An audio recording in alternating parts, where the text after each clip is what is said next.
Chair. First of all, I was listening to your submissions.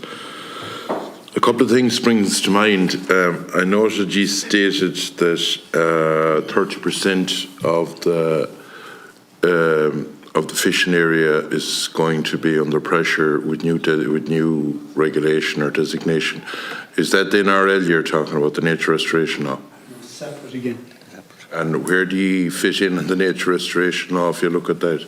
It seems to be coming without us knowing. We're finding out more about it daily. And can you explain the 30%? Because like if you have 30% and the nature restoration law, you'll hardly put a boat out anywhere. Yeah, exactly. That's our fear. Exactly. I met with Minister Noonan, I think it's 2 years ago now, and I said to him, and I was kind of half joking at the time, between MPAs and everything else, offshore renewables. Are you talking about SACs, SPAs? No, MPAs, marine protected areas. Right. It was actually mentioned that the socio-economic part of it is, I said to him half joking, and you get more worried as the time goes along, inshore fishermen are going to need an MPA to operate in, because we're getting that so much squeeze between SACs, Nutra 2000, offshore renewables. Where are we going to operate in? We might need an area protected for ourselves. And just on the point of MPAs, we don't have a problem with MPAs in theory, but you have to identify what needs protecting first. You can't just say we're going to protect this area here. What's it going to be protected for? What needs protecting? And once you know what it is that needs protecting, what does it need protecting from? Because we encounter whales and dolphins and all sorts of wildlife every day we're at sea. We're no issue or no threat to them. So if they need protected in an area, it's not from fishermen they need protected from.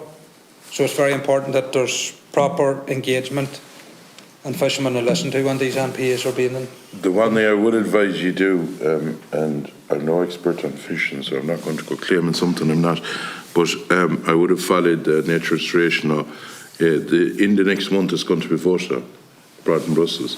And I know that marine areas has been watered down a bit, but if it's anything to go by it, what they're proposing on land, even watered down, it would be detrimental if the same consequences would be for the likes of the fishermen.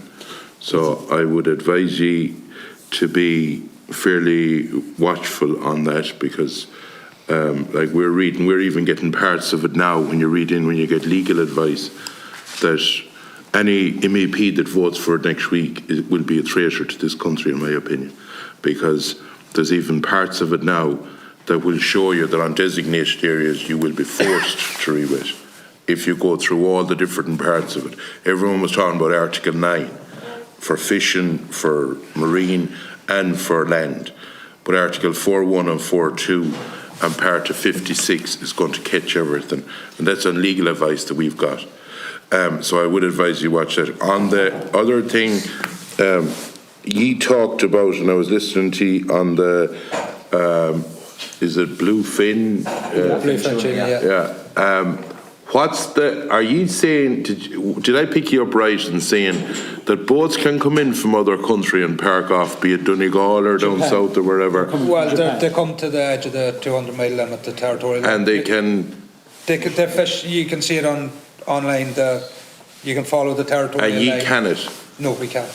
And what will it take to try and help ye in that situation? Political will to look for a bluefin quota for this country. That's what it is. At EU level, it'll have to be sought and fought for to get it. Okay. That's what it boils down to. So it's basically down to a minister. Other countries are doing it, Michael, at the moment. To be fair to the minister, he can ask for it, but it's at European level that it has to happen. Battle has to be had there. Because there is an awful lot more of them in the area than there used to be. Oh, yeah. We have it's laughable that even we have such a small share of herring quota in Donegal. The fish that we catch, some of it has been block frozen, shipped to the Mediterranean. The fattened bluefin tuna that have swum in our waters, that are caught in the Mediterranean, are put into cages and fattened. So not only are the bluefin tuna here feeding on our stocks, the wee bits that we do catch are being shipped off to follow them to the Mediterranean to feed them up even further.